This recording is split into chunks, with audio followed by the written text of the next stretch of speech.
There's already people in the chat room. Thanks for coming. Harvey's there, Mario, and Mary. Thanks, guys, for coming in. Right now, I got one of my cellies, Jason, in the room. I got 3 or 4 or 5 more people coming on. If they show, How's they it going, show. guys? Here's somebody else coming in. Let's see who's coming. And now we got Tom is in the room. Another guy. Tom, how you doing? Florence, Good Colorado. on, gentlemen. Hey, Tom. Thanks for joining us from this little reunion. Pretty exciting Saturday night, huh? Saturday night. I mean, we got to stay out of trouble, guys. So if we can help these people watching not return to prison, or give them some tips and advice and all that to help their sentence get a little fair or reduced or something while they're in there, and whatever we can do to help people. I know all you guys that I invite on here, we're all about trying to help somebody else, right? I think you guys would agree. So I'm doing something new on my videos. On the screen, it says call in live now, 341-400-2425. We'll give you a couple minutes if you want to call in like a radio talk show, or you can leave comments and we'll answer that and ask us anything. We all did time together at a federal prison camp. And there might be a woman coming on tonight, Lauren, who did a life sentence in California state prisons. I invited her for some women out there, and maybe Larry's coming on, and Justin and Alex might join us, and I can't remember, Pedros, and we might have a whole crew, but we'll see. And let's see, let me read some of these comments. Peace in all lifetime of war. How does the First Step Act work? Tom, you can probably answer that better than I can. No, I can't. I used to know that so well, but since I haven't needed to know it here lately, I forgot the details. You get started with it, and I'll fill in what I know. Well, can I chime in? Yeah, Chime, you go for it. Go for it. Okay, the biggest thing of the First Step Act was the BOP was consistently cheating inmates out of good conduct time. They were supposed to get 54 days a year off of their sentence.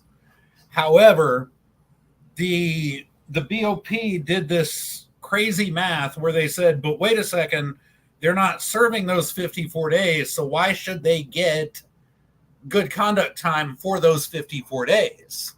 So they cut out part of our good conduct time and cut it down to 47 days instead of 54.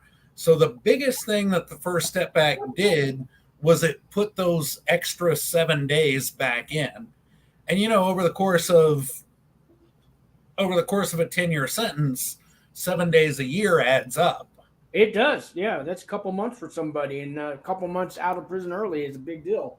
Yeah, and then the other thing that was important about it is it started to implement additional good conduct time credits for programming and doing things to improve yourself while you were in there.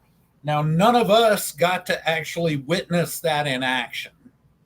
All we got to witness in action was a bunch of jackasses like Mr. McAvoy and going, oh, well, we're all studying it, and eventually we'll have an answer for you. Yeah, your case manager hard at work there.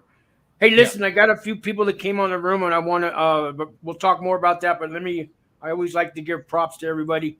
Aussie Prison Talk. Hey, Harvey. So, guys, I want to talk about 3 prison channels tonight that I want you guys to go check out. First one, Harvey Talks Prison.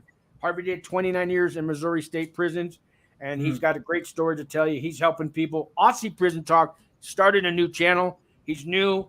We need to build his subscribers, guys. He told me today, I chatted with him. He's going to come on my show. The last channel is T-Talk Prison Stories.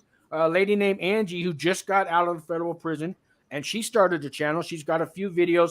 Her T-Talk Prison Story is kind of hard to find, so I have the link underneath my description in the video. Harvey Talks Prison, Aussie Prison Talk. If you search on YouTube, those come right up, guys. But Angie needed a little help too. Now I'm always trying to help any new prison channels, as long as you guys are not, trying to help somebody, or if you got one of those thug channels where you're just talking about the life of crime, and you guys have seen those, I'm not going to help those channels, although they have 1 million subscribers, so they don't need my help. Anyways, let me get this answer a few of these guys here. Harvey says, to me, it's odd that the feds don't have TVs in their cells. I know what you mean, Harvey. Wow, I got a whole bunch of comments. Guys, let's start with, you guys want to, any response to about why we don't have TVs in our cells? Hello? I guess they do in the ADX. About iPads. Women have the tablets now in the federal prisons. Tablets. The men don't. Yeah. But it's $5 an hour to watch a video or play a game on it. You can do your email on it too, but $5 an hour. Really? It's ridiculous. The profiteering that's going on between now TVs and phones and emails is just criminal, to put it in their language. We've got a fourth person in the room. Lauren, welcome to Federal Prison Talk. Now we have 4 of us. Guys, these are Lauren. So I got Tom and Jason in the room I did time with, and Lauren did a whole bunch of time in California prisons. I was just telling them about you. And Lauren, anyways, I'm trying to answer comments right now, and hopefully there's some women watching who want to talk to you. People can call in live. The number's on the screen. And let's try to have some fun tonight, guys. And I threw out the topic, talk about our first week in prison, but let me just get back to these comments, and then I'll give it to all my guests here. Kay McConnell, what's up, everybody? Hey, Wick, welcome. And Jay McGuire, hey, y'all. Hey, Jay. He says, I'm 23 days out. My surrender date is June 1st. You guys got some words of wisdom for him? He's got to surrender in a couple weeks. And I got my first live caller. And just a second here. I hit the wrong button. He's on here too. Hold on, I'm trying to get to you. You might have to call in again. Let me see. I hit the wrong. Oh, there we go. We got Morgan. Can you hear me? I can hear you. Welcome to Federal Prison Talk, Morgan. I'll give you a couple minutes. What's going on tonight? Well, I have a question for you. Yeah. You know my situation, my wife's situation. Can't really hear him, Sean. Put it on speaker. Put it on speaker. Yeah, I did. And, one thing that they allow you guys to do when you're behind bars is that they supposedly allow you to communicate with outside family and friends. And I got to tell you, Hazelton, it's a really weird situation. I had my wife on the line this morning for a video conference, which apparently they don't have to pay for, and they automatically disconnected me. Can you guys hear him? Yes. Now. Yeah. Okay. Yeah. And I guess my question is, now she's in a pod of about 140 people. They have literally 2 computers between the whole group. They have 5 telephones, and they don't maintain any of them. And I'm wondering why that's the case. I mean, that's a real problem for the family on the outside when you can't count on these things, That's normal. Right. That's normal. They don't care. They don't care. Yeah, they don't care that they don't care. Yeah. And Lauren has done time in a women's prison. So Lauren, he's talking about his daughter who's in prison. So these questions may be more, you can relate to them more than us men can, for sure. Well, I think that they feel like if we damage it, it's our means of communication, so they don't have to fix them in a timely manner. Maybe once. Yeah, but I mean, I pay federal tax dollars to get them fixed, and they just don't seem to care. I agree with you, and I think it's absolutely outrageous. Yeah, that I pay federal tax dollars statement doesn't go anywhere with the BOP. And no, it goes into the politicians' coffers. Yeah, that'll go to salaries for the COs before the inmates see anything. Absolutely. Yeah. Well, now even on weekends, I mean, I can I can only speak about Hazleton. They are in lockdown 3 times a day on Saturdays and Sundays. And I think it's basically because they don't have enough staff to monitor people. And Saturdays and Sundays ought to be a kind of free day to go out to the rec room or go outside and stuff, and they can't do that. They do like 3 90-minute lockdowns. And I mean, I'm surprised that they do this even in a feet patties at SFF. And they're getting treated just as harshly as the guys are. Yeah, that's, I mean, women get treated harsher than the men do, because the men band together, women do not, and so we get whatever they give us. Yeah. Well, I was reading something the other day too about it was actually an article, I think it was in Politico, about these random lockdowns, and of course, you know, the inmates. They suffer for that. They suffer mentally and emotionally from it. And I would just think that, you know, weekends, okay, you don't have classes. Patty's in RDAP. She's doing everything that she can to, you know, abide by the rules and play by the rules and stuff. And it's just like that, you know, I mean, they treat them like crap down there. And I just don't understand that at all. I mean, yeah, should I call my congressman about it? Yeah, you could start there. I mean, good gonna luck with that, but yeah. It's not going to change how it has been, how it always has been, and how it will continue to be. I guarantee you that. Yeah. All right, Morgan, I'm gonna let you go. I got a bunch of comments and guests to get to. Thanks for calling Very in, good, sir. and you've been great, great subscriber and viewer, and I appreciate you. And we'll talk again soon as we do. Okay. Well, you're a great supporter, and God bless you for these programs, because I mean, I can't begin to tell you how much they mean, really, to the community. You're welcome. You're welcome. I hope we're doing some good tonight. Thanks, Morgan. Sean, if I may, I'd like to address Mr. McGuire. His question. Yeah, you bet. 23 days out, and do we have any advice? And this kind of ties into what you and I were talking about before we went live.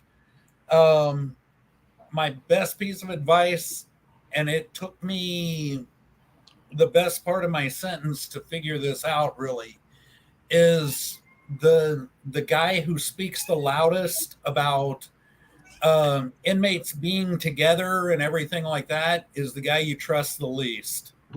Yeah, I can relate to that. How do you feel about that, Lauren? Oh yeah, definitely. I mean, women's dynamics are different than men in prison, because women are not segregated like the men are. We're not housed according to our ethnicity. They want us all to be racially integrated, and that's how we are treated, and that's how it goes there. So you don't have separate TV rooms for the blacks and the whites and tables you eat at and all that? It's not separated? If you're lucky, you have your TV in your room and you can watch it by yourself. Wow. Yeah. No, we're not separated at all. They want us to be racially integrated. At one point, they were trying to racially balance all of the 8-man cells in Chowchilla, and they wanted it to be 2 white, 2 black, 2 Hispanic, and 2 other. Yeah. I got Larry Mendoza calling in. Larry, you're live on Federal Prison Talk. What's going on, Sean? Yeah, weren't you going to come on the show tonight? I'm at work. I thought I just had to spend a few minutes with you before I could get on the show. All right, all your friends are here. This is Larry, guys. You remember Larry? You can't make Tell it Larry in. Jason said hi. He can hear you. I think he can hear you. Larry, can you hear me? What's going on? Well, not much. We're we're doing the show, and thanks for calling in. I know you're at work. Me and Jason were talking about how you worked your way up to assistant general manager at the restaurant you're at since you got out of prison. Good job, man. Yeah, it's just a job. That's what it is. You know how it goes. Yeah. All right, man. Well, I got a bunch of comments and guests here, so I'm going to let you go. Comment on the screen. We'll answer your questions. And if you get a minute to chime in on here, if you want to come on live, you got the link. And God bless you, man. All right? All right, John. Okay. Bye. Bye. Okay, sorry about that, guys. All these interruptions, but they're not. It's part of the show, right? Yeah. No, James but headed to Florida, Jay, he says. what I'm referring to is when I went through the RDAP program, there was one inmate in there who was always talking about, we should be a community without the counselors involved. We should come together and we should talk out our problems and stuff like that. And he had the loudest mouth about, don't anybody go to the counselors with problems. And I caught this asshole red-handed sliding a note under the doc's door about me. That's called a what? Right. Yeah. There's a few names for it, but yeah. But the loudest guy about how, don't tell on anybody. Don't believe them. They're freaking rats. Yeah, the ones that say they hate snitches or whatever, all that. And it goes the same with the people that say they want respect. These are the same guys you see at the supermarket with their phone on speakerphone, so everybody 3 aisles over can hear their conversation, but they want your respect. Mm-hmm. Yeah. Hypocrisy. That's the word we're looking for. All right, so let me get on to some of these. Kay McConnell says June 30th. I guess he's going in, and he's going to Lewisburg. And Aussie Prison Talk, he's watching from down under. I don't know what time it is in Australia, but it's probably pretty late. Says, Sean, I promised Harvey that I would come on so he can interview me. So after I would like to come on your channel, I saw your comment and left you. If you saw, yeah, I did. I left your reply. Aussie, we'll work something out. We'll try to get you on this week and anything. And I promoted your channel earlier. If you guys didn't hear it, Aussie Prison Talk. He's got a brand new channel, guys. Please support him. Watch his channel. Harvey Talks Prison, another new prison channel. Well, Harvey's not new. He's getting there. And T Talk Prison Stories. That's a channel for women who have been to prison. Angie, who just got out of prison, started a YouTube channel. Yeah, Aussie says, thanks, Sean, for the shout out, buddy. You're welcome. Yeah, and Jay McGuire, the prosecutor filed an appeal on my sentence. Will that keep me in a low? I don't know why. What do you mean that keep you in a low? I don't keep you in holding, right? Yeah, well, I'm not sure what he means. Filed really. an appeal. You haven't turned yourself in yet, and the prosecutor filed an appeal. So that means they weren't happy with the result that the judge gave you, I'm guessing? Harvey says, hey, was you going to put me in contact with Angie? Yes, she's supposed to call you, Harvey. I gave you, she is at the halfway house. She was working. If she doesn't call you today, she'll call you tomorrow. When I was in prison, we could buy a 34-centimeter TV for $320. That's Australia. Okay. Right. That's expensive. How much are TVs, Lauren, where you were at? I mean, you can get an expensive one for like $175. Okay. We're talking 13 inches or 15 inches, which is now we're allowed to have the 13 inches. Yeah. Okay. Do they have used ones you can buy, or people take them with them when they leave, or no? You have to buy them brand new out of the catalog, but nobody follows that. I got an inherited TV. Although, when you get searched, they can take it. Wow. Which I've had happen. I'm almost done with these comments, and then we'll get to Harvey. Aussie says, Harvey, thanks a lot for helping me get the word out on my channel. I appreciate you, bro. And thanks again, Sean, for mentioning my channel. Aussie Prison Talk on your channel, bro. Yeah, I was watching some of his videos and the life that goes on in Australian prisons. You guys might find that pretty interesting. And Katrina's in the room. Hey, Katrina, how you doing tonight? And I think I'm caught up. The rest of these are these guys talking to each other. And we got Frank Javier. So hey, Frank, I'm in. Frank from Tijuana. So he's in Tijuana. Believe it or not, he's on pretrial, and they're trusting him. They're letting him live in Tijuana while he awaits sentencing. So yes, that can happen. Yeah. Yeah. Larry's saying he was at 19 months where we were at. God, I got a lot of comments. I didn't expect all this tonight. This is great. See, everybody's just saying hi to each other on there.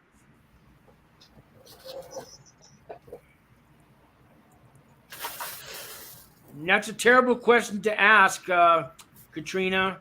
Asking somebody if they were a sex offender on the room here. I hope you're not, because you're not welcome on my channel. I'm going to say that. YouTube could kick me off if you want. But yeah, I don't welcome sex I think it was offenders. in response to him asking if he could go to camp. Oh, yeah.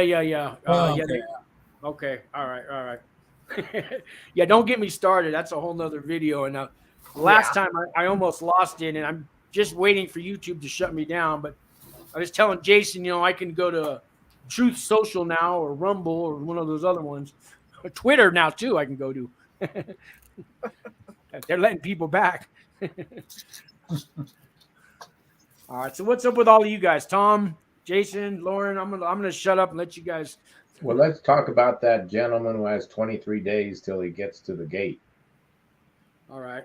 What he should be doing. I think that's a great subject and a great topic. Yeah, get all your affairs in order. Trust me on the outside, because it's a wrap once you're there. Well, I would spend as much time with your kids and your spouse as you can in 23 days and Absolutely. establish a baseline for what's going to happen when you come out. What they go through while you're gone is probably worse than what you're going through. They have to see people every day and deal with the I don't know what you call it, shame or social, criticism, just the feeling of everyone knows and they're looking at me. Kids and spouses go through a lot of that. But yeah, I would spend 23 days, every minute, waking minute, I wouldn't sleep. I'd spend 23 minutes with my children and my spouse. And I'd make sure they knew how much I loved them and how much I appreciated them. And I wouldn't be feeling sorry for myself, or I wouldn't be down or depressed or discouraged around them. I'd be a real trooper and put on a happy face and show them that how much I care about them. And also you're gonna not have them for a period of time, and you better get as much of that as you can, because that's the memory you'll have that you'll think about every day that you're in there. I just have to say this, just understand that no matter how long you have to do, there's an end to it. And there's many, many people who've survived it before you. So you're going to come out the other side.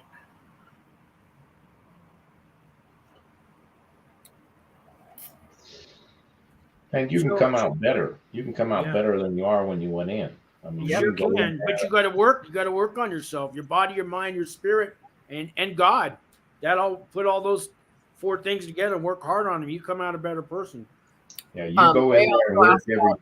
Jay is asking about, can you talk about the LGBTQ community inside?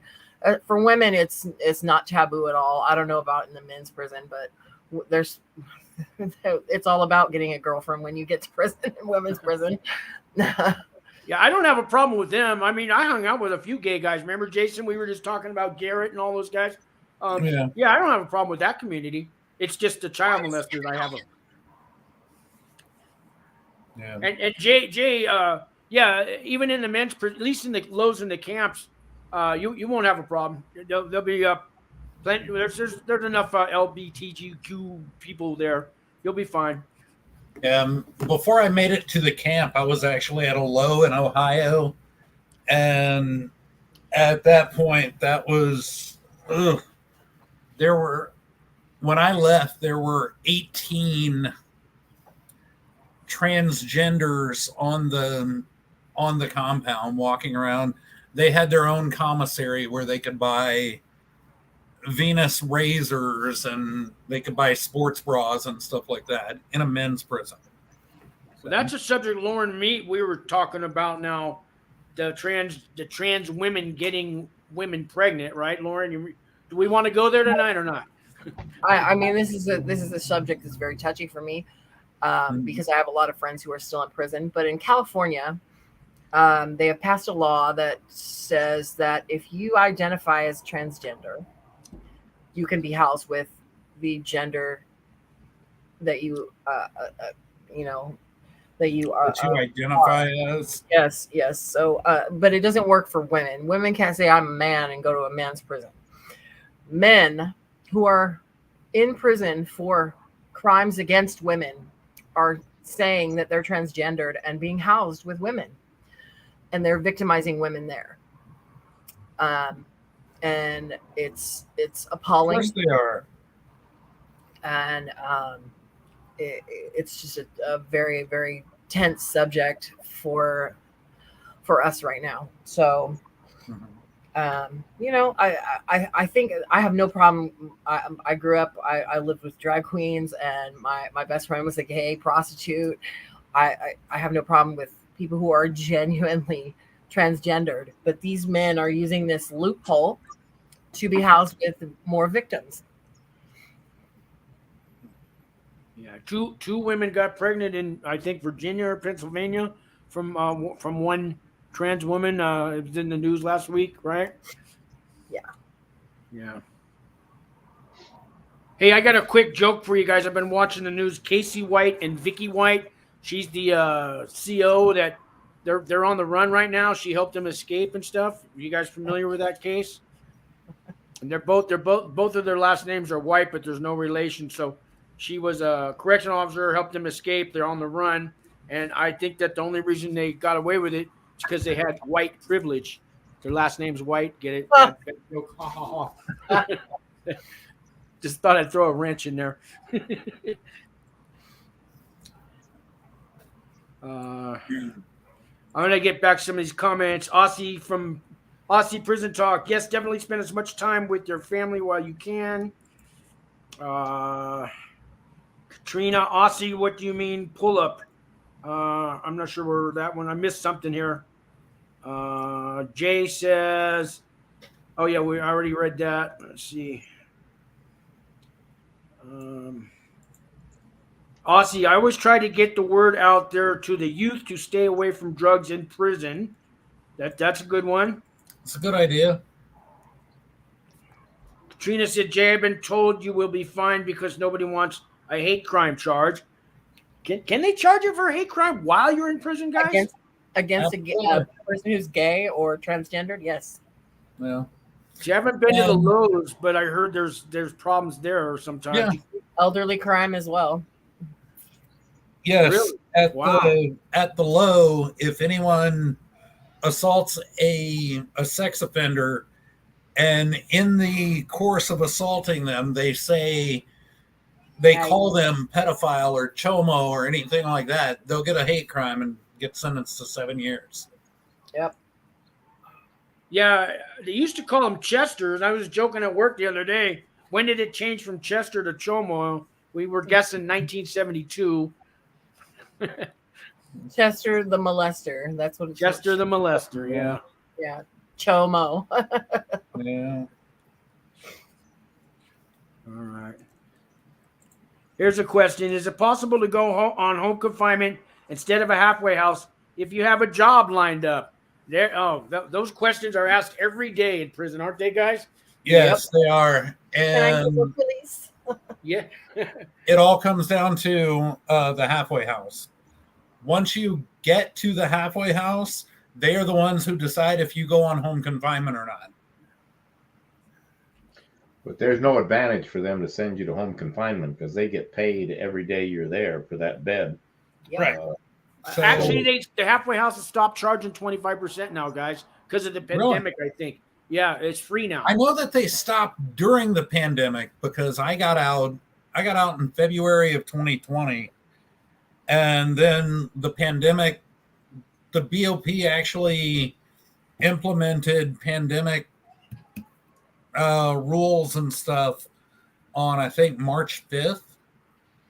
And at that point, they stopped charging the 25%, but I didn't know if they had put it back in or not. I'm sure they'll put it back in, just like the free phones. I don't think that's going to last forever. Yeah. Lauren, in the state prisons, my halfway house had half people from state prisons and half from feds, but I never really asked how the state, when you get released from state prison, about the halfway house. Is that something they requested? or do your counselors at state prison send you to a halfway house? How does that work? Well, it depends on your the length of your sentence. So if you're a long term or a lifer, they want you to do a halfway house. If you do under 15 years, you're paroled. You're on parole. Parole. Yeah. So what's the average time for parole? 3 years. Well, you can get off early in California. I got off at 2 years. Most of the time you can get off at 13 months if you do well and your parole officer isn't fucking with you. Which I should have been off at 13 months, even though I was high control.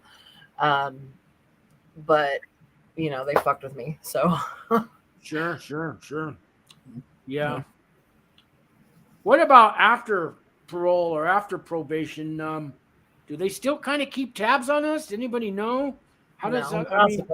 Am I on a watch list now with the feds, or how does that work? Sex crimes and hate crimes, and I think drug charges. Sometimes you still have to register in California. Oh, that's right. Registered a drug offender, California. I had to do that just for going to jail in California for drugs. Yeah. As soon as they run your license, then they're going to see that you have a history, and then they may. Oh, I got pulled over last week too for a broken taillight. Oh, do tell. So how pulled out of my car and patted down and asked if I had any weapons. Because of it was in my prison record. They ran your name and saw your rap sheet, I guess. Mm-hmm. Yeah. So they don't care if you're off parole or off probation. If they're just looking at your record. So your records are never going anywhere. The law is that they don't have a right to search my vehicle unless I give them permission, unless there's probable cause. I'm sure they could have come up with some probable cause, but it was a traffic stop. So they kind of were just like, made me feel like a victim and then let me go on my way. Yeah, I get pulled over in California, and their probable cause was they saw a white speck on the carpet. It might have been a cracker crumb, but that was all they needed, and they searched the whole car. And who's to say I couldn't see it proved that the speck wasn't there in court? Yeah, good luck with that. Right. Yeah. I've actually seen cops throw stuff back into the car. Wow. Yeah. Even though they are going to search your car, and this was advised to me by an attorney, your statement should always be, "Officer, I am not trying to hinder you in doing your job, but I never consent to searches." Yeah, that's exactly what I said when they called a female to pat me down. I said, "I do not give you permission to search my vehicle at all." Yeah. How does that play over, though? Because, I've tried that, and they said, "Why, you got something to hide?" No. And then if you don't have anything to hide, why can't we search your vehicle? And then go back. What does it matter if I do or if I don't? That is why you continue to say, "I never consent to searches." It's not about this cop. It's not about this instance. It's not about what's in the car right now. It is, I never consent to searches. Tom, here in Albuquerque, my PO said they don't search. They don't have that right here in New Mexico. Do you know anything about that, Tom? Well, they have to have probable cause to search. Yeah, but they have a search warrant to go into your car. She told me, because she told me in California, if you're on probation, they don't need probable cause. She said here in New Mexico, probation, they can search anything. Yeah, but if you're off, they have to, they have to have probable cause. Right. And they could come to my house at 3 a.m. if they want, if any time of day or night. Yeah. They've done that when I lived in California. The guy used to show up at 4 a.m, knocking on the door with his little pickup for me, unannounced. After about a year, I think I earned his trust. He lightened up a lot. But yeah, that was my third PO, and I had already been out over a year. He didn't care about any good record I had. I had to earn it all over again with this guy. Some of them are real dicks, and they like to swap caseloads every, few months here. And so I would get a new parole officer every 6 months or so, and they'd be just some other bitch, or it's the Yeah. women that you got to watch out for. Really? The worst. Men here are usually very, very easygoing, but there's always the exception. Yeah. I have a woman now who's pretty fair, I think. As long as I'm keeping my clean side of the street clean, I think she's. But then again, their job is to put us back if they can, right? Yeah. Yeah, that's why the recidivism rate is so high. Well, they keep track of everyone they send back, and that's looks good on their evaluations that they're aggressively sending people back. Oh, they have their own quotas and things to. Yeah, sure. If they're not finding people and sending them back, it's assumed they're not being thorough with their supervision. Yeah, there's an assumption built in that there's a certain amount of us screwing up all the time. And if they're not catching them, then they're slacking. Yep. Hey, And- Aussie, go on. No, just that was basically it. But the system has they have no interest in seeing us succeed. Because if too many of us succeed and rebuild our lives and get out of the system, then it harms their job security. Katrina says drug trafficking conviction will put you on a watch list, and you will get searched every time you fly. Oh yeah, there's no true. fly list and all that Not stuff. true. Yeah, Not true. not true. I have not been searched like that, and I've flown several times in the last 2 years. Okay, that's good to know. I mean, I'm sure internationally I would be, but not in the state of California. Right. I guess Harvey had to leave the room. He had to go. Harvey's been busy today. He did a live show a couple hours ago. He's going on another guy's show, or he did in between here and another one. He's a busy YouTube guy today. Aussie Prison Talk said earlier, he said it costs $50,000 a year to send an inmate to prison. What do you think it costs here, guys? I don't know if the Australian dollar is different than the American dollar, but It's higher than that. Yeah. In state Way prison, I'm sure it's at around the 150,000 mark. yeah. Considering all the salaries and benefits of the COs and the way that they waste money, it's unreal. Yeah. Um, On all these high-end programs that people are reluctant to take anyway, and they take it out of other things like our food, which is basically shit you wouldn't feed your dog. Yeah, not fit for human consumption. Yeah. Yeah. It's Hey, worse than the state prisons. yeah. When I was at the low, I worked in Unicor there, and right on the backside of the Unicor warehouse was where they had recycling, and budgets were coming due where they were looking at what they had to do or what they were going to spend for the next fiscal year. And in the facilities warehouse, they had something like 40 big screen televisions that were there to be put in dorms and stuff like that weren't necessary. So they ran them through a reclaiming machine and destroyed them to show that they needed to buy more so that they would have that money in their budget. And I mean, literally, we stood there next to the chain link fence looking into recycling as they fed 40 televisions still in the box into this machine and destroyed them. Oh my God, your tax dollars hard at work. Absolutely. Katrina wants to know where everyone on the screen is from. She says she knows where me and Tom are, but Lauren and Jason, she's asking where you guys are from. I'm in Los Angeles, California. I live in Charlotte, North Carolina. Okay. And I guess now is a good time. I've got a really important date coming up next month myself. Oh yeah, tell them, Jason. Yeah. The 19th of June is my last day on probation. That's my birthday. Oh, cool. It's actually the day after. It's actually the day after my daughter's birthday. But Nice. That's great. That's great. yeah, Tom got off earlier this year. Right, nice. Tom? Yeah, it's a great feeling. I don't know why, but it's just a wonderful feeling. That day, I knew I was going to be off on a Monday, and I got an email from my PO Monday afternoon, and just getting that email, it was just finally over. In my mind, it was just finally 9 years of my life lost. It was finally over, and I could breathe again.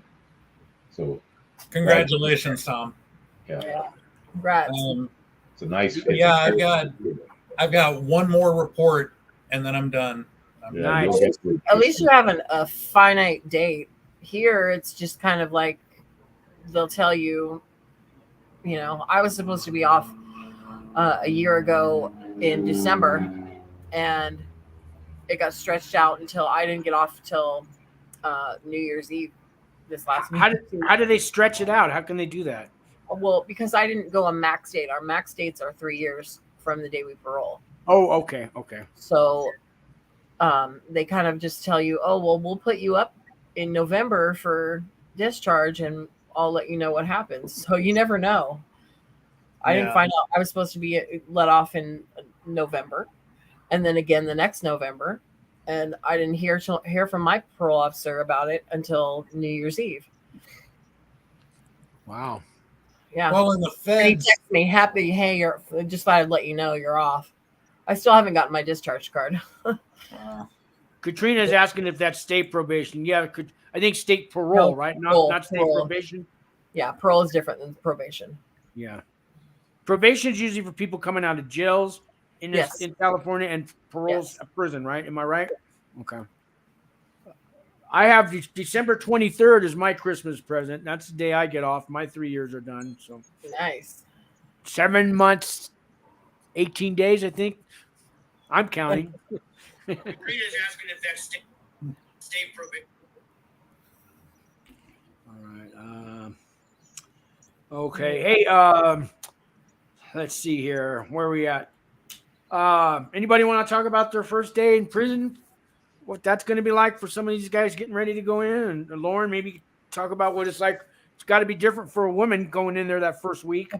Well, so I mean, for which first day do you want to talk about? I've been. Oh yeah, you had many. The first one. Well, so my first day in prison, like I'm in county. I'd heard all about in LA County for women. We don't get outside. We have no sunlight. We no fresh air. It's like we're locked down all the time, and it's pretty rough. So I heard all these stories about, it'll be so much better once you get upstate, and we go to receiving, which we don't have contact with anybody but who else is in receiving, and but you get outside, you have some sunlight. So the first day is you take the bus 6 or 8 hours to prison, and you're in holding, and they make you sit in this brown holding cell until you get stripped out and housed. And hopefully, if you're lucky, you get housed by dinner time, because then you can eat on the yard with everybody. But most of the time you don't. You get dinner in the holding cell, and then you get out. Bologna. Right. Well, it's peanut butter for women. Oh. They don't want to give us meat. Anyway, so the first day is basically you're all in holding. So the next day you get to hit the yard for the first time, and everyone gets sunburned. But we're all just happy to see each other and all our friends who went up before us. And you do an orientation, which is nothing really too standoutish. They give you the rules, but you've already heard all this from your friends. You get 5 tampons. They think that's going to last us for our entire monthly. Wow, that's supposed to last a month. They give you 5 envelopes with stamps, and your Title 15, which is of the rules and regulations. And that's pretty much it. You know, you get your first adventure outside and you get to eat with everyone else in the other units. And everybody starts to talk about when they'll see their counselor and go either over the wall, which is, you know, on the other side, to Chowchilla, or get transferred to CIW to go to fire camp. And that's what I ended up doing my first term, is I went to fire camp and I had a ball. It wasn't like prison at all. Hard work though, right? Yeah, it was hard work. It absolutely was. But I was 21, so it wasn't much of a struggle for me. You know, and I was in LA County at Camp Malibu. So we've rolled on LA County fires. And yeah, that was the easiest 14 months I've ever done. No, you know, I guess you don't have to join a gang in a women's prison. There's no people, they're not shanking each other like in some of the men's. Oh, that prisons. happens. That Oh, it happens. Yes, it absolutely does. But I did not experience that my first term. I was with a bunch of short termers, and people who wanted to go home. So my first term in prison was relatively easy compared to what followed, you know. Right. You hear horror stories, but I did not witness anything like that until my second term. Okay. Thank Tom. Tom, I know that you had a different experience than I did your first week as Jason. So maybe Tom, you want to go next? Well, mine's a long story. We don't have time for it tonight. It was pretty horrible. It was comical, horrible, scary. But, you know, I don't think there's anything you can do for that first week. You're in shock. I was in just total emotional, physical shock when I went in. And so it took me a week, 10 days just to be able to breathe again. You know, and realize that, yes, you're going to get through it, like you said. And you just got to take it a day at a time and be vigilant and be courageous and accept where you're at and make the best out of it. But it's not easy when you first get there. It's hard to believe that you're incarcerated. Yeah, there was a surrealness to me. As soon as they opened up that door at the bubble and told me to walk down the path to go check in at Teller Building, it was like watching a movie, being the star of the movie, looking down, looking up, and it was surreal. And I just, you know, and I go, I'm really in prison. It was, I just, you know, it was, I don't know. And that took a few days. Jason, you? Well, like I say, I started out at a low. And the reason for that is because I was prosecuted in North Carolina, but I had a warrant in Texas that I had to fight through the mail. And once that was dropped, I was able to go to a camp. But, you know, when you're going to a low, they don't have a lot of self-surrender. So I went from the county jail, and man, that was a 3-week process, just going from the county jail to the prison. And then getting there, and, you know, you show up at this place with this huge fence, just razor wire everywhere. And I got to admit, it's pretty intimidating. And you're thinking, damn, what goes on behind that fence? And you get inside and you find out pretty quickly that most people are just trying to do their time and mind their own business. I mean, yeah, there's people who are looking for the next person they can take advantage of, but for the most part, as long as you're kind of minding your own business, everybody else is going to mind theirs. Right. Sometimes that works in women's prison, but women are nosy. Oh. I know when I got there, everybody asked how long I'm going to be there for and where am I from. Nobody cared why I was there. In the camps, they don't care. I think in the penitentiaries, they want to know because they want to know if you're a snitch or a child molester. But camps, Yeah. everybody's going home. They don't care why you're there. They don't. A lot of them don't even want to hear it. Even if you want to tell them, they don't care. Yeah, well, Yeah, you no. can't go to camp if you have a arson or sex charge. Yeah, or violence or acts of violence of some. Well, I that's not forget. necessarily true anymore because you can go Oh, yeah? with violent crime Okay. now. Yes.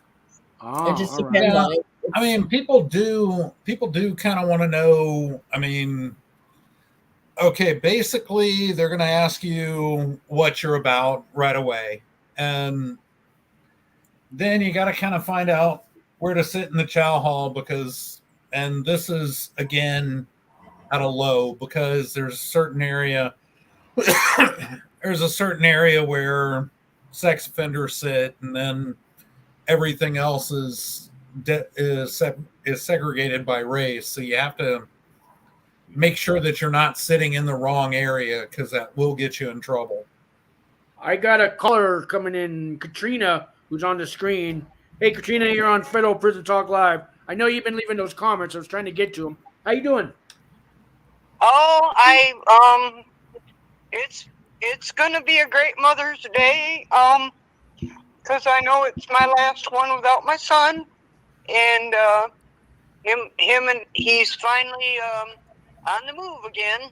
Right now he's in MDC Brooklyn, and we've been able to. He's out of quarantine. We've been able to talk on the phone.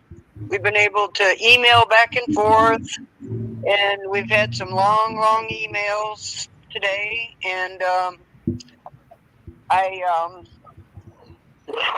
don't know if everybody knows I lost my husband last year. Yeah, sorry for your loss. Sorry for that. And now her son's been locked up in prison, so she's all alone. So a couple days ago was the anniversary of my husband's death on Cinco de Mayo. Like if I ever could forget the day he died, I would be reminded. Anyways, so one of his visiting nurses, because he was sick for a long time. He broke his neck, and then he had to have the surgery all over again because one of the screws broke, and then he got cancer. So one of his visiting nurses that he had for years, and I are good friends, and she's been real supportive, you know, with me and with us, you know, about everything with our son or my son. And so anyway, she called to invite me out to dinner with her and her mom for Mother's Day tomorrow. So that'll be good. And my son, he should be home by now, but having him stuck in the county jail 16 months and not calculating him or anything. So the good news is he filed a motion, and asked for a federal public defender. He got one. She filed a motion for compassionate release because he's serving time that he shouldn't be. Because if they would calculate him, his 8 months left would be gone by now, with the First Step Act credits. Yeah. So, anyway. Lauren, they've been giving her son diesel therapy. You know, you're familiar with that term? Do they have that? Oh yeah. Yeah, like how long? 17 months or something with Katrina? Well, he's been moved so many times. When you beat a major drug case, when you beat, like my ex-daughter-in-law, she pleaded guilty to trafficking drugs from China. That's why I said you'll be on a watch list. I'm on a watch list, okay? Wow. They search me every time I fly because my son and daughter-in-law were charged with drug trafficking from China. But see, that's international, so maybe that's I don't, you know. It doesn't matter if I fly from Jackson, Michigan, right over here to Chicago. I get searched. No, I meant the drug charges were international. Oh, yeah. International drug charges probably make a difference. Yeah. So, anyways, my son filed a petition for compassionate release on the grounds that they are doing him irreparable harm because he's serving time that he shouldn't be. And lo and behold, that judge that used to be so much against him, now that he knows the whole truth of the case, that my son wasn't in on it, he is all of a sudden on my son's side. He gave him a federal public defender, gave the government a week to tell him why he shouldn't send Jason home. Well, hopefully it's getting closer. You know, I don't know. You just told me last week they were moving. We were keeping our fingers crossed, but you can't trust these feds. You know, you just. No, this just happened this week. Yeah. I know, but remember, anyways, he's moved so many times. Every time. This isn't coming from the BOP, Sean. This is coming from the judge. Okay. I still believe it when I see it. You know what I mean? I will too. And it's okay because, let me see, the diesel therapy last month, Tom, you'll enjoy this one. My son was at Grady County Jail 3 times in 3 weeks. He got moved back and forth across the country. Just going from Charlottesville, Virginia, to Fort Dix, New Jersey. 3 weeks, back and forth across the country.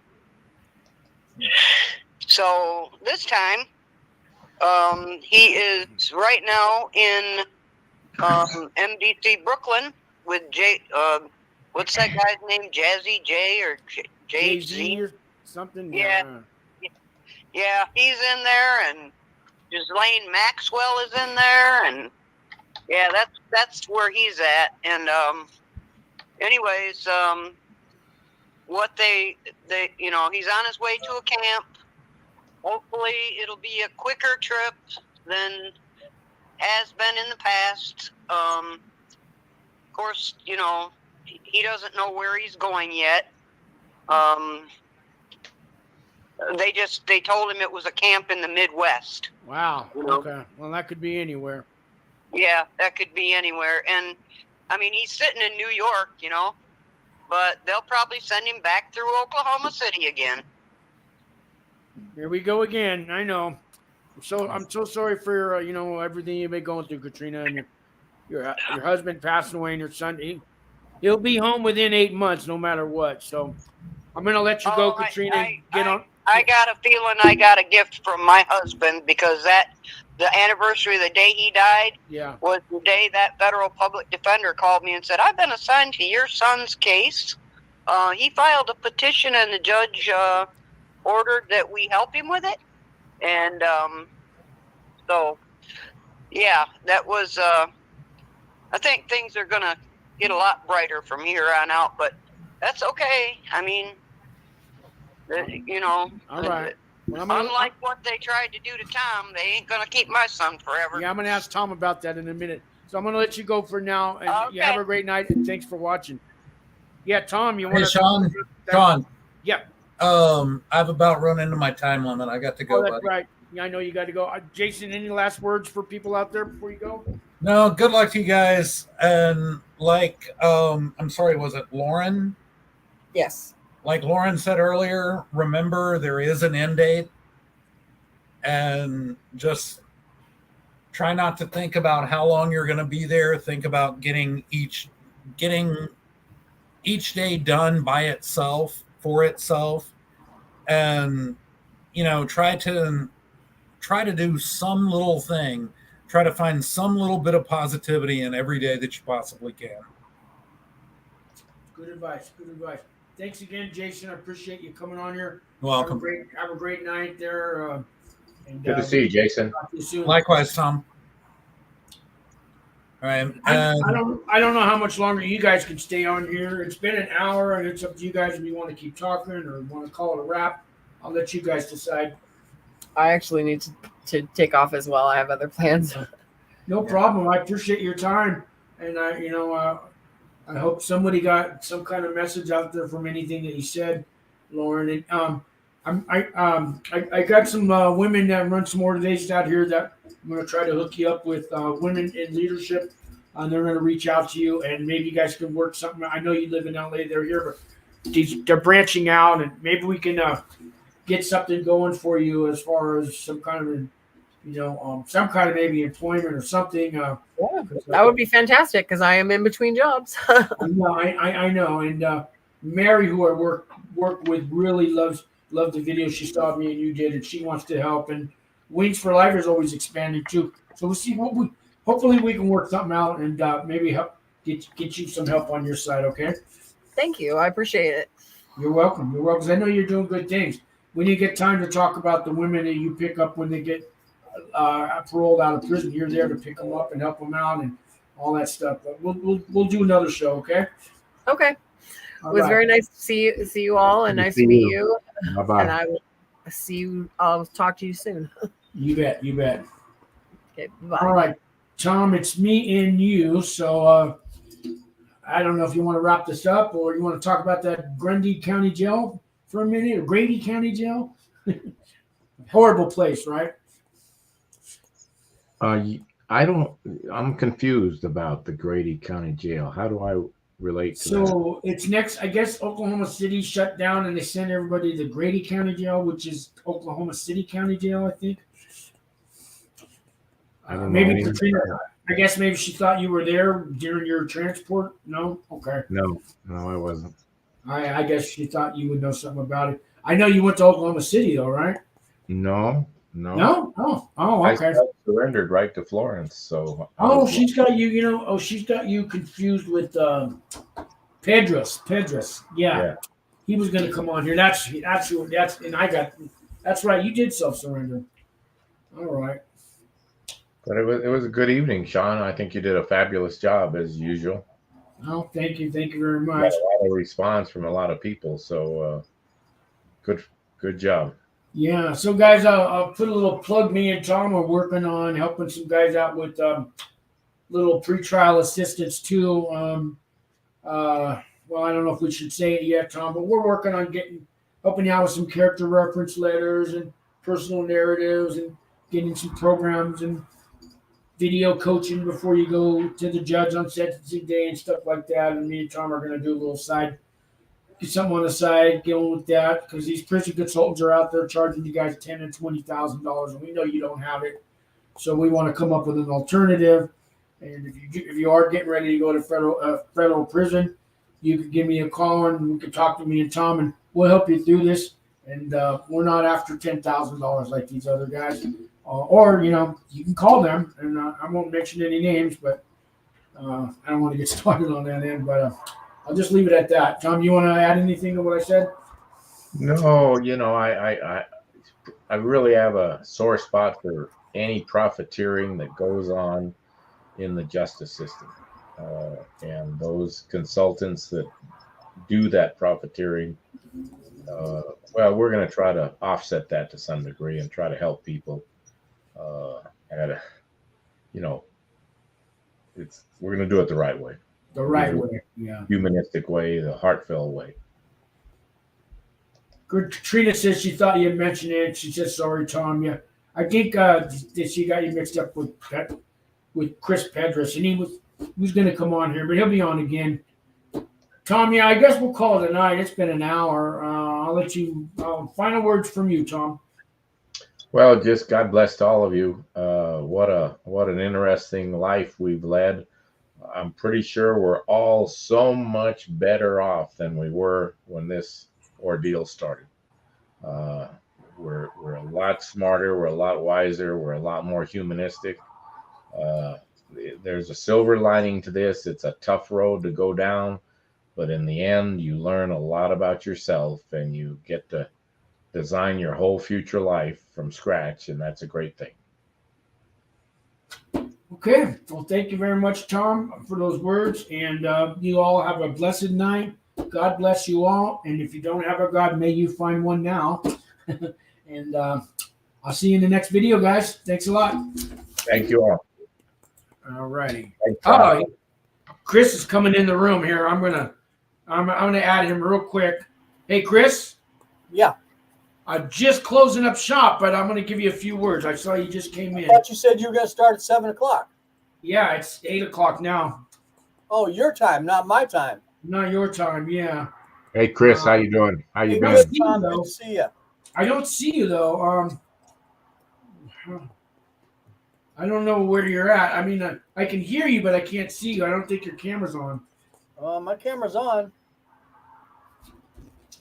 Hmm? Let's see here. Hey, did Larry show up? He called in though. Okay. Yeah, we just had Lauren on the show here too. Oh, really? Yeah. Oh, now you're starting to come in. I see something. Yeah, well, I'll let you talk for a few minutes. Tom, you got 5 or 10 more minutes for Chris? Sure, I or- do. Since you Chris gotta is go? here, well, I'll say there. Okay. Good to hear from you, Chris. You Yeah, too. we don't see your picture, but there's like a.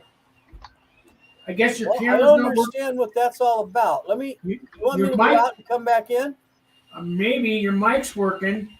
Hey, wow. Oh, I Kay- know what it is. I know what it Okay. is. Kay McConnell just gave me a $20 super sticker. Wow. God bless you, man. Thank you very much, Kay McConnell. And I know you gotta get ready to go in too. So listen, you need to my number's all over my videos and stuff. And if you want some go over a checklist of things before you turn yourself in and all that, let me help you out as best I can. And God bless you. Thank you very much. How's There we that, go. Sean? Now we could see you, Tom. I mean Chris. Hey, Chris, how you Yeah. doing? Good to see you. You're looking younger and healthier and happier and richer. Well, thank you, Tom. That's very generous and kind of you. 70 years old and you look younger than both of us, man. You guys just don't eat enough artichokes. That's all. Artichokes, is that the secret? Nah, I think it's. I don't think that secret's going to work out. I think you just need to, stay on top of your diet and stuff. But thank you so much. You guys were very, very kind to tell me that. So you just had Lauren on? Yeah, we had Lauren and Jason was on here, and we talked. It was an hour.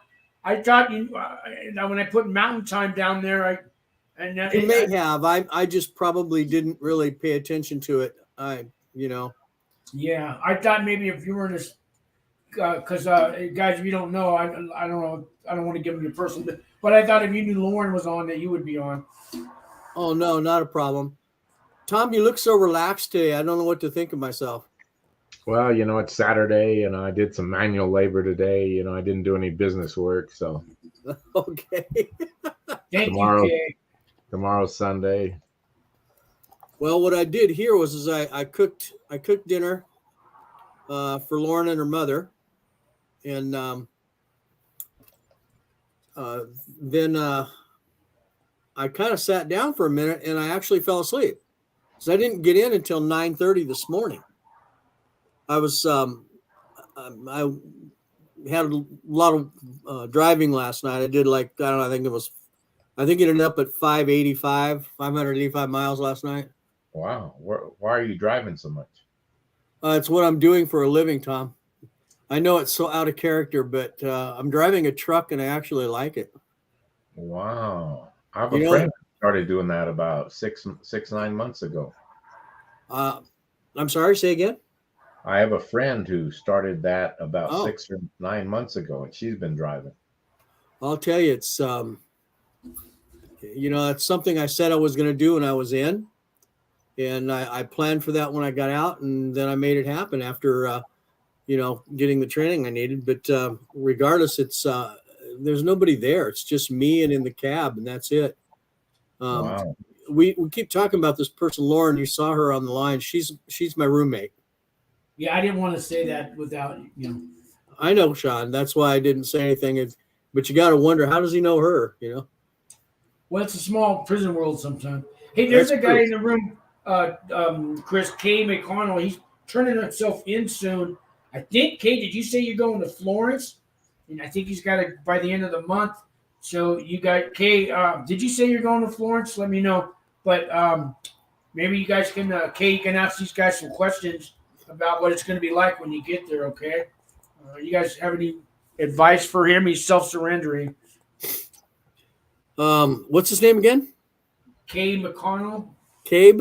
Yeah, K. That's what he put the initial K. And he says, good for you, my brother, and I have been running our own trucks for years. Oh, he's going to Lewisburg. Okay. Okay. Well, thank you for that. But the biggest thing I think you can do, and I know Tom and Sean will probably agree, is don't take the biggest bite of the apple as soon as you get there. Kind of be a little bit more reserved. Just get used to your surroundings. There's a lot of people who go into a camp and they go in with the idea that they're going to a medium or a low, and a lot of them have an attitude issue, and it'll take you no problem to figure out which ones you want to circulate around and which ones you don't. But the biggest thing is to do your own time and don't allow somebody to do their time and everybody else around them. Just slow down, take a step, be polite, be respectful, be open to different lifestyles and different people, because you're going to see an awful lot of different things that you're probably not used to seeing. In your first week, you're going to go bananas with things like the bathrooms, the showers, the food. You guys remember, right? Yeah. It's a little bit on the spooky side, but truthfully, it's a lot more organized than you think it is. And, just, you don't have to join anybody's gang or car. You can be yourself and just go slow. Don't try to rush into it and, do false pretenses as to who you are and what you are, and you'll be fine. I always get questions about the bathroom and the shower situation and what it looks like, and they want details. Okay. Tell them Okay, about you that. walk into any one of the dorms. You go through the first set of doors, and halfway between the first set and the second sort, there's a door on the right or the left. It's not a door. There are no doors that close to the bathrooms.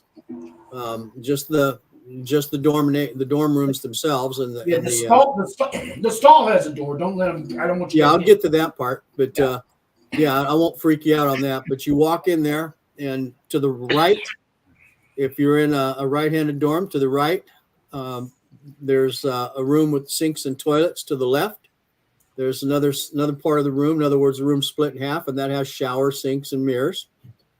And the toilet stalls, there's usually, I think, 3, 4. You're going to hear people talking on cell phones and stuff. You want to stay away from that stuff, because all that's going to do is just create problems for you. But the doors on the stalls are there. Feel free to make yourself private. I would always suggest that you look down when you walk in to the toilet stall, because you don't know what presents were left for you and what presents were not left for you before you were in there. So you want to be sure that the thing is safe and clean.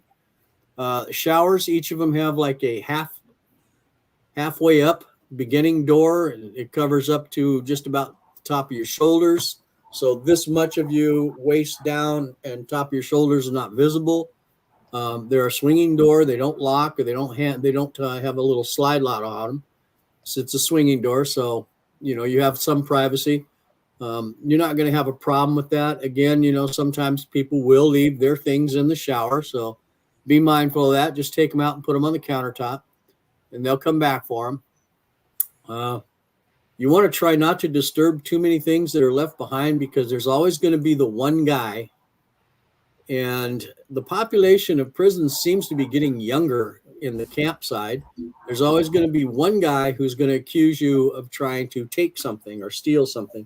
So, be mindful of the things that you touch and what you see, what you find, and how you move it. And you don't have to broadcast to your range or anything. They call them ranges, the dorms. You don't have to broadcast that you found it. Just, put it on the counter and do your business and walk away. Sound about right, guys? Yep. Right. Yeah. A couple little details. Every toilet stall has a water a spray bottle with some kind of cleaner in it, and you spray the toilet before you use it, and sometimes you spray it when you leave. Also, in the sink when you're if you're shaving in the sink and stuff, you need to wipe the sink out. Don't leave your hairs from shaving. Sorry, got a frog in my throat. But anyways, you want to be. I told you to stop shopping at Whole Earth, didn't I? Don't shop there anymore. You guys see the picture behind Sean and his background? Yeah. You see the bunk bed. You see behind his head, you see a partial wall. There you go. Lower it up there. Those are called cubes. They're cubicles. And I think that wall's a little bit short in distance. Ours were a little bit longer, so it covered the back of the bed. But basically in Florence, you have that same setup. And the first set of bunks, when you walk in the main door to the dormitory, you have 2 beds like that are stacked up right there on the first cubicle, and then one against the wall where the window's at, and you can see the windows in the background back Welcome there. to Federal Prison Talk. You're live. I'm sorry, Chris. Larry's calling in. Hey, Larry. What's going on, Sean? We're still live on the show here. Are you watching? No, I was watching it a little bit, but I'm still here at work. I got a few more minutes to chime in. What's going on? Well, we got Chris Pedros in the room now, and Tom's still here. Me and Chris were talking about you earlier. What a good job you did working your way up in that restaurant. Hey, yeah, I was here just working away. It's Saturday night. Dinner is very slow, so I got a little bit of time up in the office. I thought I'd see what I could contribute to the cause. Yeah, Tom, he works at in Santa Fe. What's the name of your restaurant again? The Plaza Cafe. Do you know that one, Tom? Oh yeah, I know it very well. I go there about once a month. Really? Well, Larry's the assistant general manager. Is that right? Assistant, yeah. Have him ask for me when he comes up here. There you go, I will, Tom. Larry. I will. Yeah. So you're downtown on the plaza. I'm right on the plaza. I'm the only one with a full-blown patio. Oh yeah, it's a fabulous restaurant. I've been eating there for 40, 50 years. Well, wow. And I'm surprised you haven't ran into each other there. How long have you been there, Larry? I'm always here. I'm always here. But how many How years? long have you been working there, though? Now in September, it'll be 2 years. Oh, so you just started there. Good for you. Are you from Santa Fe? Born and raised. Oh, well, how old are you? I lived in Colorado for a couple of years. Did you go to Santa Fe High? No, I went to Capitol. Oh, Tom, okay. you don't remember Larry, man. He went to Oh. Florence with you.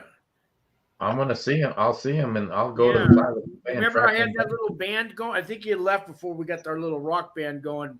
But yeah, he worked at you worked Larry did veggie prep at the ADX.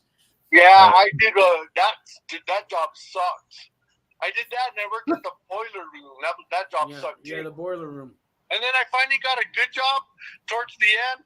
I was medical orderly at the ADX, and then I didn't even have to go to work no more.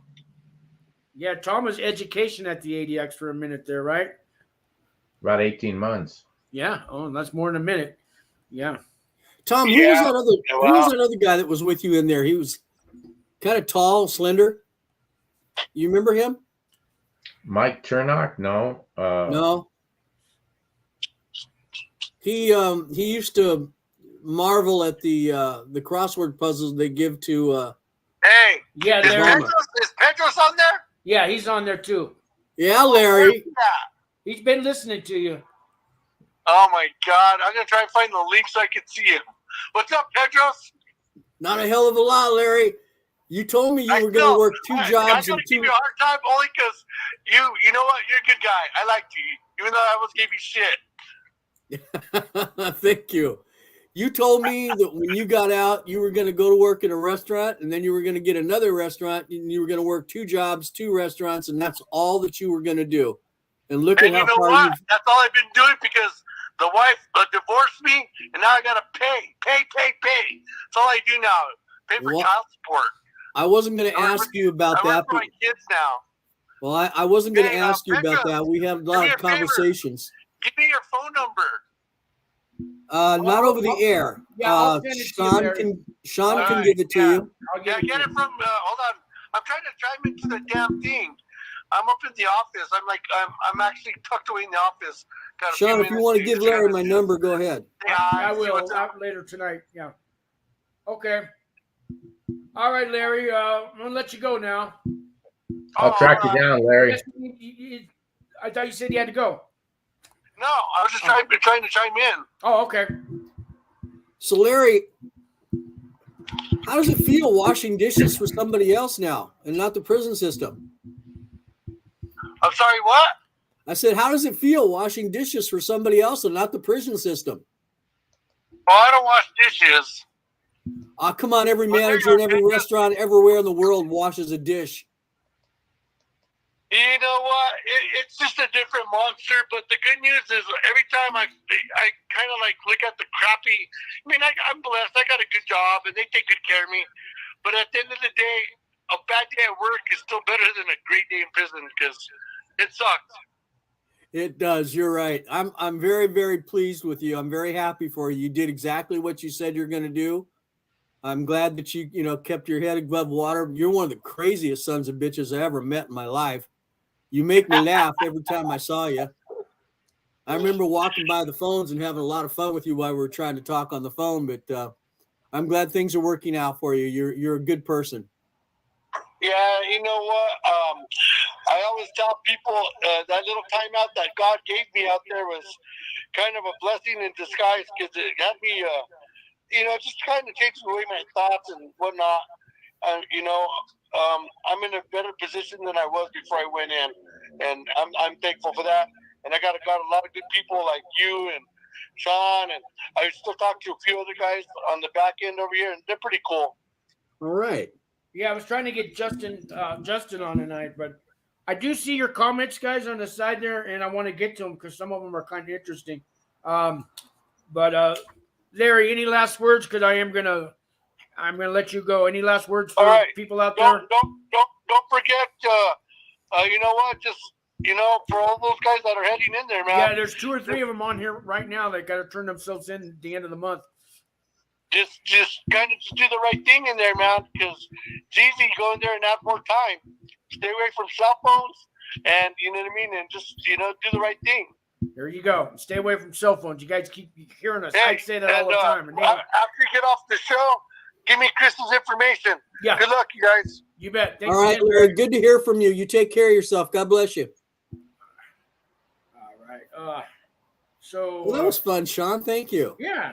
I got a couple of questions here. Let me just get to real I quick. got to run, gentlemen. I got to run. My son's got dinner ready for me. He's been holding it. So, all right, Tom. It's good to see you as well. Good to see Take you, good sir. care of yourself. I will. Me and Chris will chat for a little while. You guys have a great Sunday. God bless. Thank you. You bet, Tom. Morgan says, when will your next chat be? Morgan, I'm going to go live tomorrow night with Harvey Talks Prison. Me and him are going to chop it up. And then I don't know after that. Got a lady named Angie coming on my channel next week, too. She just got out of federal prison. And every Friday at 3 o'clock, I do the one from work that's on this channel. Let's see. Kay McConnell, crossing my fingers for a bottom bunk. So, Kay, this bottom bunk that you see here, this double bunk bed, that's only the first one where I was in Florence. The rest are 2 beds side by side. They usually don't have a lot of bottom bunks, a lot of double sets of bunks. But if you, there shouldn't be a problem getting a bottom bunk, right, Chris? What do you think? Well, originally when they go in, if you're not, don't be a ratchet head and piss off your counselor, because then you definitely you'll get a top bunk in the third 3-man cell, which is the first cubicle you see right here in this picture. But you shouldn't have any issues with the bottom bunk. There are 24 more of them, but if your chrono says something like you have a CPAP machine, or I don't know, some high blood pressure, or you're diabetic or something like that, they usually try to keep you in a lower bunk so that you have access. But yeah, the only cubicles that have 3-man are the first 2. I don't know why that is. The one on the left and the one on the right. And normally speaking, if they're not overloaded, if you're not going, I don't know who's going into RDAP or not, but consider going into RDAP straight away. If you can. RDAP is residential drug and alcohol programming, and that will get you pretty much in the dorm that you see behind Sean's head, even though most of them all look alike. That definitely guarantees you 2 men in a cell, unless you're really pissing somebody off, which you don't want to do. Just do your time, not somebody else's. Let me get to this next one. Resistor radio says the caller number doesn't seem to work. It should. It came in earlier. I'm shutting it off now because I'm going to wrap this up here in a little bit, because I've been on here an hour and a half now, but I want to get to the rest of your questions. Plus, Chris was he had his time zones mixed up. He was going to be on. I did. I apologize, Sean. No problem. But here's Florence question, Chris. My son is in USP, Florence. He was shot by law enforcement, and his arm is messed up. He can't defend himself. So stuck in PC until we figure this out. He needs more surgeries. It's a nightmare. Well, the USP is a nightmare too. I mean, you want to take that one, Chris? Okay, he said his son is at the USP in Florence. Yeah, in Florence. Okay, We worked he's over better there. off. Yeah. Yeah, he's better off in protective custody in PC. Yeah. The USP is a federal penitentiary. It has its own. It has its own secure housing. It has its own SHU, and more than likely they've got him in the SHU, and that's where he's being, kept, and that's because he can't defend himself, or he can't do it well, and he has a sensitive area that someone could take advantage of. So, him being in protective custody with the arm being damaged is probably the most kindest and generous thing that can happen for him right now. Yeah. Also, probably. it raises the medical issue of attention. Being in the SHU, the officers, the corrections officers, they have to pay a bit more attention to those inmates that are in the SHU. They don't just lock the door and shut them down. They have to do suicide watches. They have to do mental care watches. They have to do all kinds of stuff that, puts them in visual contact more often. So I wouldn't feel bad that he's there, because he's going to get the medical attention because of that. And like Sean said, the USP is a nightmare by itself. I can tell you, I spent some time in their kitchen. Yeah, and too. Yeah. Yeah, I cannot remember too many days working in that kitchen area that you didn't hear the rumor somebody was getting shanked or somebody was getting jumped. And, the Indian nation, the American Indian nation, they were going through their battles at that time. They had too many chiefs in the area, and almost every tribe had a representation, and they were going after it, and they were going after the different fractions that are in there, like, the neo-Nazi boys, the redneck kids, they had their own thing going on. The black gangs, a variety of foreigners, all them, a variety of Mexican gangs, a variety of biker gangs. Just he's better off where he's at. So just be thankful that he is there and he's not in general population. And yeah, you're right. It is a nightmare, the USP. I hope he's not going to be there long, but he'll definitely get the medical care. He'll get it before everybody else does. Yeah. Next, Mr. McConnell says pays better than prison pennies. I'm not sure which one he was talking about. Was that a camp story? No, that was. I'm not sure what he's talking. No, that's USP. USP means penitentiary. FPC means federal prison camp. No, he was shot 5 times on the streets by DEA county, city, and state officers for drugs. Wow. Okay, well, there's police brutality. Oklahoma were 3 high bunk transfer spot. Wow, Oklahoma has 3 high bunks. Now? I guess now, yeah. Yeah, when I ran through Oklahoma, I didn't know Oklahoma was still open. When they I think they shut it down and opened it up and shut it down. Okay. I don't know where it's at this week, Says, he says lockdown in the SHU is pretty tight. Yeah, lucky he even gets the hour. Oklahoma, when I went through, was only 2-man bunks. They only put trying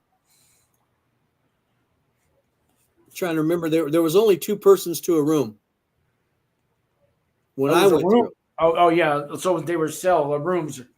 Yeah, they were a cell, but they were a room, so they locked you in and let you out.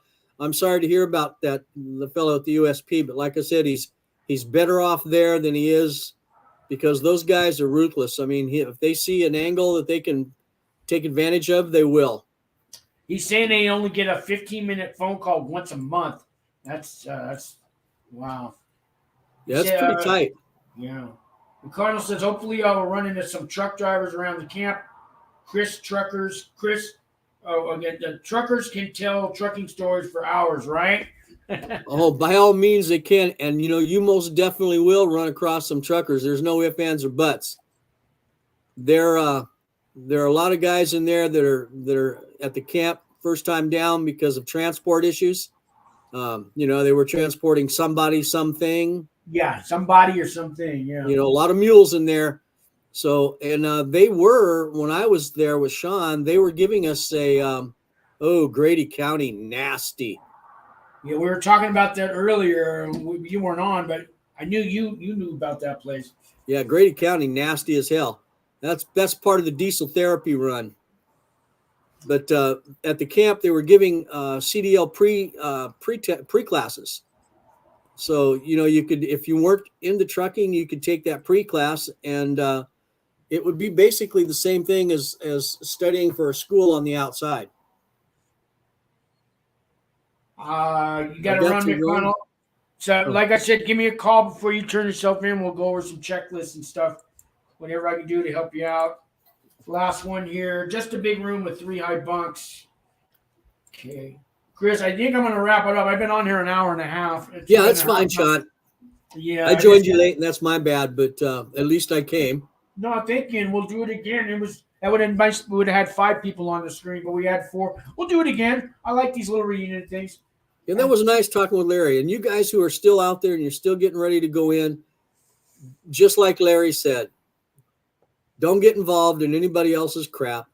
Don't do anybody else's time. Now, that might sound strange, but real quick, like what that means is if you get involved with, say, somebody's car, in other words, a group or a gang or a membership of a club, whatever, you get involved with somebody's stuff and they have you doing something and you get busted, you get more time. You're doing somebody else's time. You're not doing yours, because if you were, you wouldn't have got involved in the first place. Keep your nose clean, mind your own business, be respectful of people. You're building every day. You're building for the day that you get out, not for the time that you have left. Make a plan, stick with it. That's it. Good advice. Good advice. Chris, I will be talking to you soon as usual. And thank you guys for watching and tuning in. Subscribe, like, share the video. Don't forget the 3 new prison channels: Aussie Prison Talk, T Talk Prison Stories, and Harvey Talks Prison. I always help out the new guys. All right. Thanks a lot. Ciao, fellas.